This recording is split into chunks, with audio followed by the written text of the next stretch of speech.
Bismillah, alhamdulillah, salatu salam, rasulullah sallallahu alayhi wa sallam, assalamu alaikum wa rahmatullahi wa barakatuh. My name is Tahir, Khalid. I'd like to welcome to a program here on Sharjah TV, In Search of the Truth. Today, we are faced with a global economic problem, and many people are confused about this. Why is this happening? Who is accountable? And of course, A to Z. And we've heard all kinds of theories and concepts from the experts in relationship to these things. But we're going to take a different angle, and we're going to take a couple of programs. We hope you stay tuned with us. And we would like for you to think about the things that we mention. Call your friends or family members, tell them to watch the programs, and afterward, discuss it among yourselves. Think about the points that we mentioned. Take some of those points and discuss them based on your own belief system, because everyone out there we're talking to is not necessarily a Muslim. But just look at it from the perspective that we are conveying to you and try to relate it and equate it to your understanding of your relationship with God and what God's requirements are. And we're going to just read from the Quran and the Hadiths. And then we'll talk about these things a little bit. So you're going to hear an English translation of, first of all, what Allah has revealed in the Quran in Arabic language, which is the words of Allah in relationship to His creation, mankind. And then secondly, you will hear what the last and final Prophet Muhammad, sallallahu alaihi wasallam, may the peace and blessings of Allah subhanahu wa ta'ala be upon him, who came more than 1400 years ago in Arabia, what he has to say in relationship to the condition of humanity, and particularly some of the things that he mentioned that will happen in the last days. Now, some of you may be aware of or may not be aware of what we call the last days, or what is called the Day of Judgment. So let's take a minute and talk about that. The last days are, and all of the prophets of Allah, as far as we know, warned their people about the last days, meaning the last time before the Day of Judgment. And all of them warned their people that there was going to be a day of resurrection, meaning that every soul who ever was created, Allah was going to bring them back to life. And after that, there will be a day of judgment where every soul will be judged based on his actions in this world. And all of the people of the book, meaning the Muslims, meaning the Christians and the Jews, along with the Muslims, believe in this. Basically, the understanding might be different, but at the same time, it is there. It is definitely documented. So it's something that you need to look at and think about. Many people don't know why the kinds of things are happening that we see today. Many of those things have been mentioned, and they're happening in front of our eyes today. So we're saying this to you out there so you wake up. Shaitan wants you to go to sleep. He wants you to be comfortable. He wants everything for you to seem convenient. He wants you to satisfy your desires in whatever way that you may want to, regardless of what Allah has commanded you to do. And he wants you just to lay there quietly, enjoying until the angel of death comes and takes your soul, and it's too late. So don't be a sleeper. Don't be one of those people that just succumbs to his desires. Listen to what we have to say. Sit down with some of your friends. Get your religious leaders involved or people in your organizations. Discuss these points. It's very important for every human being to gain some understanding of what is coming and to inform their children so that they will be prepared, and for them to prepare their children similarly. So let's see, first of all, what Allah says, and we're going to read from Surah Ibrahim, which is chapter number 14, verse number 7. Bismillah ar-Rahman ar-Rahim. And remember when your Lord proclaimed, if you give thanks, I will give you more. But if you are thankless, verily, my punishment is indeed severe. Now, there are many people today who they don't want to believe in the punishment of Allah.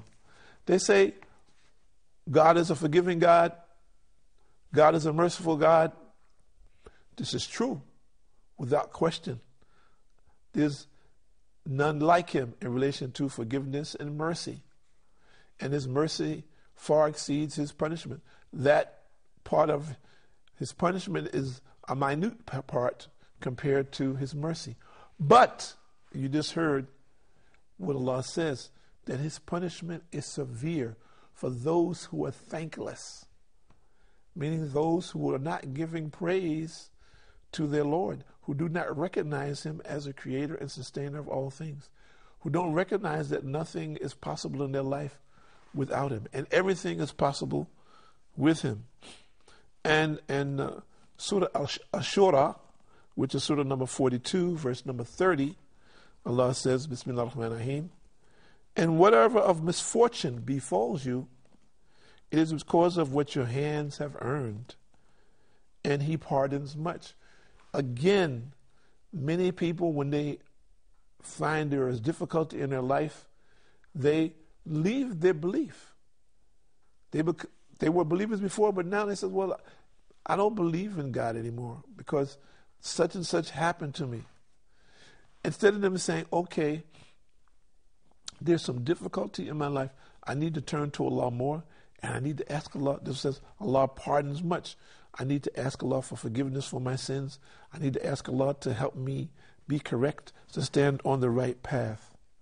This is a very dangerous thing, which you find, unfortunately, many people involved in today. And Surah Al-Arum, this is Surah number 30, verse number 41. Bismillah ar-Rahman ar-Rahim. Evil, sins, and disobedience of Allah, etc., have appeared on the land and sea because of what the hands of men have earned, meaning by oppression and evil deeds, that Allah may make them taste a part of that which they have done, in order that they may return by repenting to Allah. So Allah subhanahu wa ta'ala, what does it mean? He punishes us in one way by man punishing man for his deeds and actions. That in many instances, the oppressors, they're oppressors, they're still oppressors. Okay? It doesn't change that they're not oppressors, but the oppressors serve a purpose. The people have disobeyed. The oppressor himself is just that. He's an evil person. But he is punishing those people. And the people, do they turn to Allah? This is the question we have to ask ourselves. So in this time, when we're enduring some economic difficulties and people are dealing with other kinds of situations in relationship to the economic situation, do we reflect and look at ourselves and look at our deeds and look at our actions and ask Allah for forgiveness and mercy?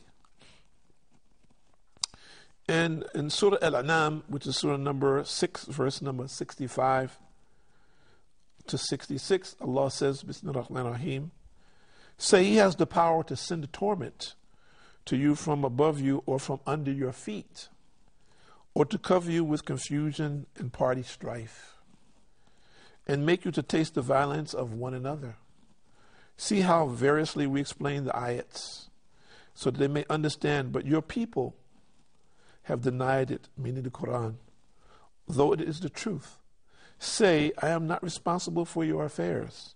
For every news there is a fact.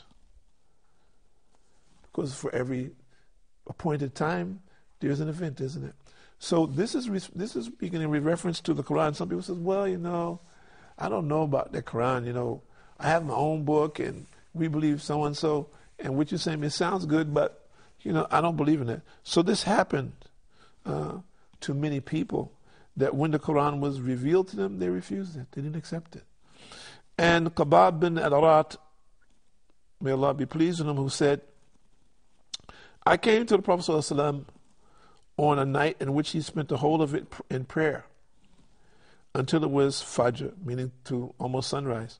So the Prophet ﷺ concluded his prayer with Taslim, saying, Assalamu alaikum to Allah. And I said, oh, Muhammad ﷺ, have you prayed this night like that which I have never seen you pray before? And the Prophet ﷺ said, and indeed it was a prayer of hope and fear.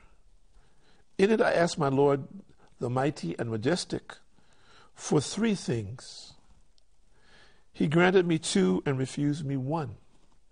I asked my Lord, the mighty and majestic, that he should not destroy us with that which he destroyed the nations before us. And he granted it to me. I asked my Lord, the mighty and majestic, that he should not overwhelm us with an enemy from other than us. So he granted it to me. And I asked my Lord, the mighty and majestic, that he should not cause us to divide into separate groups, each attacking the others. He refused me that. So we're seeing that the Prophet ﷺ asked Allah for